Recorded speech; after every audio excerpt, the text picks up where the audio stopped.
Welcome. My name is Barbara Meyers, and I'm an ordained minister whose ministry focuses on mental health issues. Today on Mental Health Matters, we're going to talk about the problem of mental health stigma. We'll look at it through the eyes of people who have experienced it themselves or in their families. Before we start, I'd like to define what we mean by the term stigma. This word is normally used as a brand of shame or of disgrace or dishonor. In the case of mental health stigma, it's a brand of something bad or negative having to do with one's mental health. And in the case of mental health stigma, it can affect a person's feeling of self-worth, creativity, spirituality, energy, and so forth.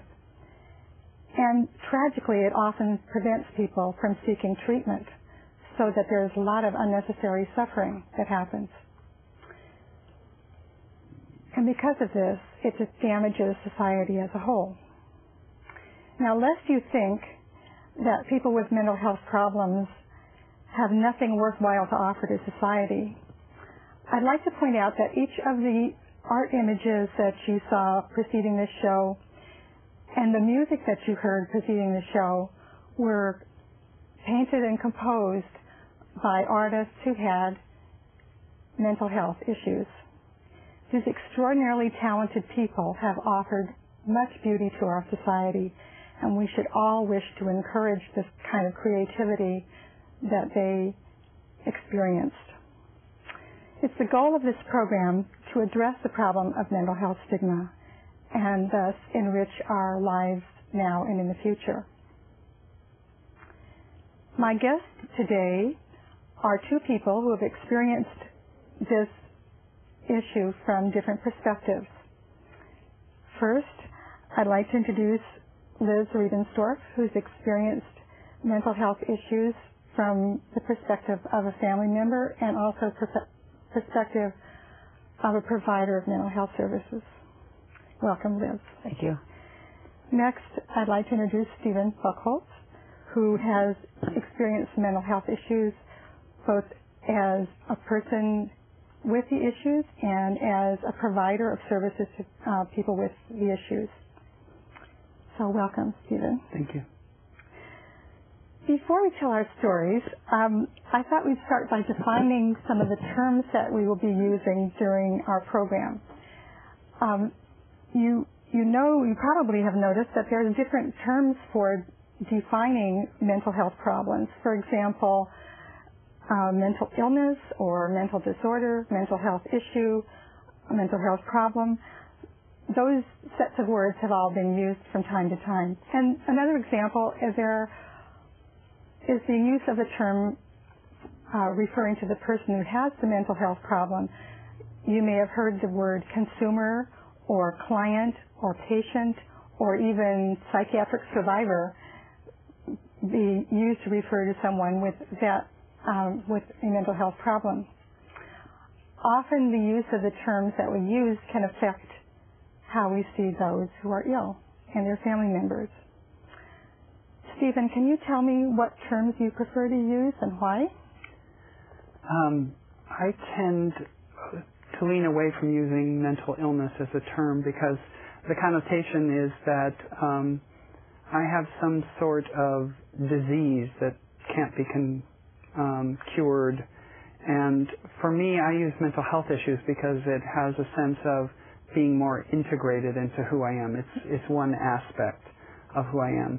In terms of what I call myself, I don't like the term consumer, although I know a lot of people use it because it sounds like I'm buying a refrigerator or something, and I don't look at mental health services that way. I prefer the term client because to me it indicates respect. You use the word client for lawyers and doctors. So those are the terms that I prefer. Okay. And Liz, what terms do you prefer to use? Well, I probably use the word client, and I use a wide variety of other terms for I use the word mental illness because it's sort of a shorthand. Chemical imbalance, mental health issues. It sort of depends.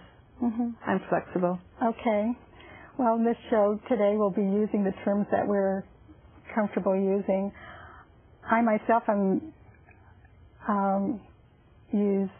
I think mental health issue is the thing that I use most often, although I hear it when other terms are used.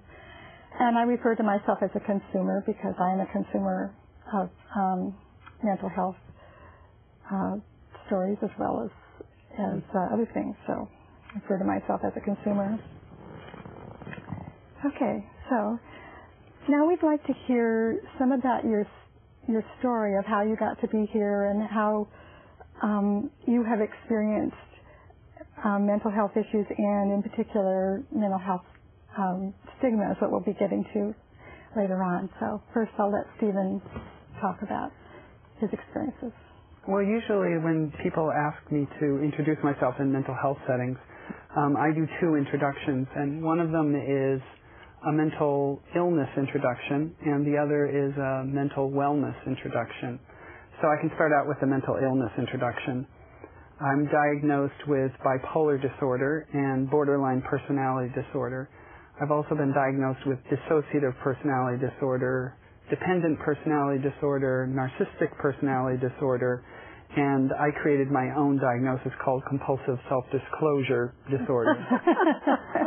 And I take many medications. Right now I take 2 mood stabilizers, Trileptal and what I call the Yiddish medication, Lamictal. And I also take 2 antidepressants, Luvox and Trazodone. I've been hospitalized 6 or 7 times, and I've made 8 suicide attempts. So that's my mental illness introduction. My mental wellness introduction, I'm a 51-year-old gay man. I have a bachelor's degree in speech pathology and a master's degree in education. For many years, I worked with mental health clients who were trying to get back to work. And just 6 weeks ago, I joined the Anglican Franciscans to work towards becoming a monk, which is very exciting for me. I like to read mystery novels, shopping, interior decoration, and included in my mental wellness introduction is that I have mental health issues that are actually can be a positive in the way that I am and the way that I live my life. Okay, thank you. And Liz, I'd like to hear from you some of your story. That's a hard act to follow. I have a son and a daughter, but my son as a youngster, and it's very hard for me to talk about him as a young child. I don't think much about it because he was just a lovely little boy who looked under rocks to find what lurked beneath, and artistic, curious, sweet, and loving. And he still is, but there's a cloud right now. And when he was about 19, which is about 15 years ago, he came into the house. He had done okay in school and a little bit shaky in high school, but that sort of goes along with being an adolescent. And came out this time, he was probably about a junior in high school, maybe a senior, and he came in and started talking about himself in the third person and saying that this person should kill himself. And that was just sort of the beginning. A long saga of multiple hospitalizations, multiple contacts with the police. He made a couple of suicide attempts. He broke both his ankles from jumping off a freeway overpass, was in a board and care for a short time, was in the criminal justice system. We had to deal with bail bondsmen and that, which wasn't fun for his middle-class parents. But now he's somewhat stabilized on Clozaril. It's not, we need something else. And the amount of stress that came into the family, we're not living together as a family. He lives with his father, and he goes out 1 day a week to a day treatment, which is very positive. But the rest of the time, he has no friends. He's in the back bedroom smoking and talking to himself. And will not speak to either one of his parents unless there's something he wants, and doesn't watch television and doesn't do the computer. So that's where we are, and it's very painful. And I we worry excessively about what's going to happen when we're not around, because we care for this boy passionately, and he really can't handle things by himself. Right. Wow. Wonderful stories, both of you, and heart-wrenching in both cases. I'll tell a little bit of my story because I'm a mental health consumer. I was hospitalized after my daughter was born for postpartum depression, and for a long time was very unhappy about the fact that I had a mental health problem, and internalized in many ways the stigma of society against myself, thinking that I was a defective human being of some sort and completely not worthwhile.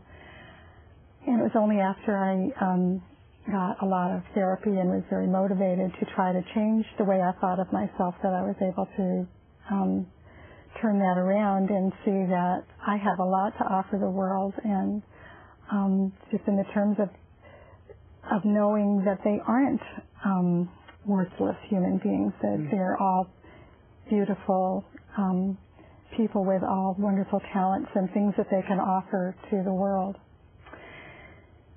So, but I know that feeling of internalized stigma, and sometimes I've even thought that the stigma is almost worse than the disease because of the effect that it has on, limiting effect it has on you and your whole self-confidence and your whole feeling of self-worth and so forth.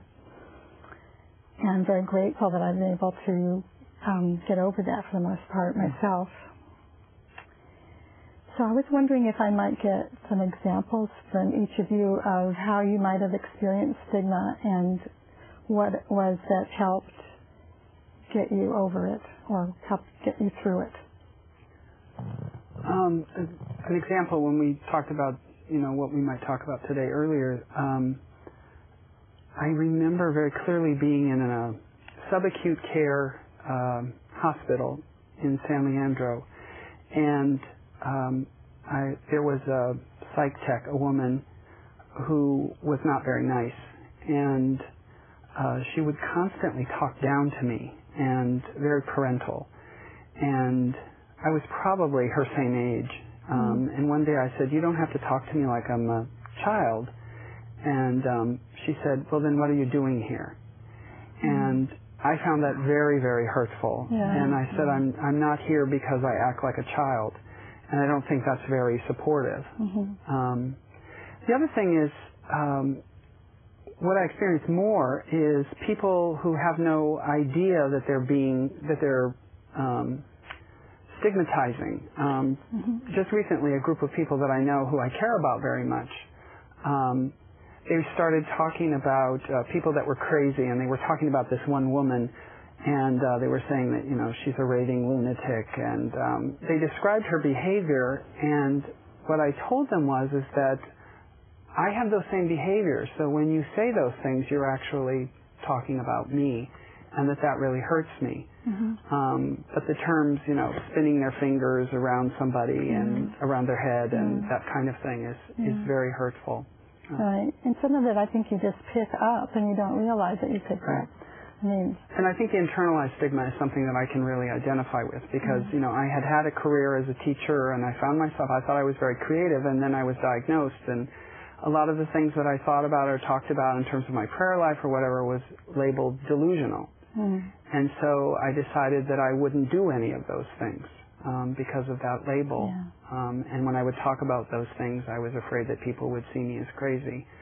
So it really, on some level, caused paralysis in terms of how I was living my life. It took me a long time to come out of it. So maybe with your new vocation, you found a way to get back to some of those. Well, I think I was able to reclaim. For years I thought, God was calling me to do something, and then it was labeled as delusional. And then with the help of a therapist who is also a religious, he was saying, no, that's not delusional. That within that, what people label as crazy is spirituality and creativity. There's also distortion that needs to be addressed. But what ends up happening lots of times is because of the stigma of the strangeness, all of it gets sort of stamped out, and it makes life very painful. Right. Stable, but painful. Yeah. How about you, Liz? Do you have some examples? Sure, I have more indirect. One is one that I'm not a confrontational person, but around Christmas time there was an email joke going around, taking carols and distorting the titles and then labeling them as which clinical group they belong to. Mm. And I probably have seen them, and I was looking at them and thinking, I need to stop this. Mm. And so I wrote out about 6 emails saying, this is very painful. You're making fun of people. And I said, this did my son. He's lying on his bed, no friends in the world, very sad, very gaunt. This is cruel. And so I really sort of threw some friendships up for grabs there. Mm-hmm. But I got good response back. People didn't know. Of course, now I'm not on their email list, but I felt I had to confront it. Right. And that was sort of a more active type. The other one I was recalling, I was at a little dinner party with some people I knew and some I didn't. We were going to go off to the theater afterwards. And we were talking about what we were doing in our life, and I was mentioning a lot of my volunteer work in the mental illness community. And and I mentioned about my son, and we all talked and went on to other things. And then afterwards, one woman came up to me and took me aside and said, "Don't tell anybody. I have a daughter also who has schizophrenia." And she's at home, and no one knows I have, this relative. And it was just so painful because by talking about it, you can realize everyone there probably had a relative or someone they knew who had an illness, but she was stigmatizing it in her own family. Right. And that was what was so painful. Yeah. To watch her pain, and then, of course, the daughter's pain, the mother won't even acknowledge I'm around. Mm. So. Wow. Well, I'll just give you an example from my own experience as a minister. Many times I go talk to congregations and give guest sermons, and usually I'm asked to talk about mental health because that's my specialty, and I'll talk about some factual information about mental health, and then I'll tell some of my own story. And when I'm finished, I ask people to stand in body or spirit, however they can, if they or someone that they love is living with a mental illness. And every time I've ever done this, and this is, many times, there's been somewhere between 80 and 100% of the people will stand up. Mm. And they all look around and can't believe how many other people stood up and how pervasive it is. And I always get a crowd of people coming afterwards just telling me about their issue, and I'm so glad you said this in church. We could never talk about this before. And all more that I did was create a safe space where it's okay to talk about it. And, I'm the person at least with some amount of authority because I'm a minister, saying that I too have a mental illness and live with it and in recovery continually. And I found that's the biggest thing that I have been able to discover that helps dispel stigma is, to stand there and say, me too, and then everybody else having enough courage to acknowledge that they too participate in that. Right. So, can you tell us how you've gotten support to deal with these kinds of issues? Well, I can, we've floundered for quite a while. Too raw to go anywhere really outside of a psychiatrist.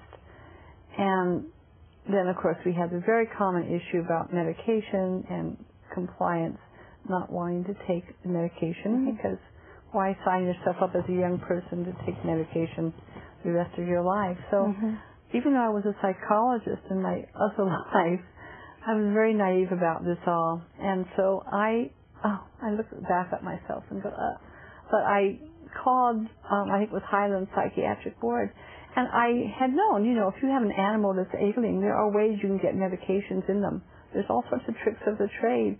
And I truly thought there was some trick for a grown man. So I called the psychiatric ward and said, just a simple question, simple answer, don't take up much of your time. what do you do to get medications down somebody? And the woman on the other end said, honey, you better join the support group. So I did, and I joined NAMI support group, and meeting other people who are at different stages or just coming into it or along, it was just a fact that I wasn't alone. So NAMI is the National Alliance on Mental Illness, which is a national organization. And there's chapters throughout the county, and it's just been a great support to know other people, and we support each other and we support our relatives. So. Oh, good. Yeah. And Stephen, how about you? Well, initially I think I came into the mental health system through a therapist, and then she kind of determined that I might need some medication, and I saw a psychiatrist and went through, a couple of psychiatrists. One of the things that I found, especially in one of my hospitalizations, it was probably the second or third hospitalization, was I found that I really got some assistance from talking to other clients. And we would sit around and talk about what had happened in our lives and why we were there, and I just found this incredible sense of support and not being alone. And it wasn't somebody reaching down to me, it was somebody reaching across to me, and there was real healing in that. And so then I actually found some support groups, Creative Living Center in Berkeley, where I could go and do art and talk to other people, and self-help groups, and eventually got connected and actually became a peer counselor, and that really changed my life in terms of I realized that having a mental health issue was actually on some level a gift, because I could be of help and assistance to other people who were experiencing what I was that's always the trick, isn't it, to learn how to take something that's negative in your life and turn it around and make it work for you and for others. That's where I found the gift too. And I think part of I have a little bit of alphabet after my name. I have a M-E-D after my name. And that gave me, I used to tell people, I kind of felt like a spy, because I could sit in rooms where people were talking about people with mental health clients, and they didn't know one was sitting in the room. And so I had an opportunity to combat some stigma by just speaking up and saying, I'm in the room, is something that you were talking about. And I think that's really important. I mean, it relates in terms of me being a gay man, that when I would say, I'm a gay man, it changed things. Okay. So. Okay, well, thank you. Now, a person's understanding of mental health issues and recovery occur within the context of their own cultural background. Now, we're three white people here sitting here, and we've given, as such, our perspectives on our experiences from that environment. However, we need to acknowledge, I think, that there are other groups that already suffer from stigma, not even mental health stigma, but other stigma and discrimination because of what they are.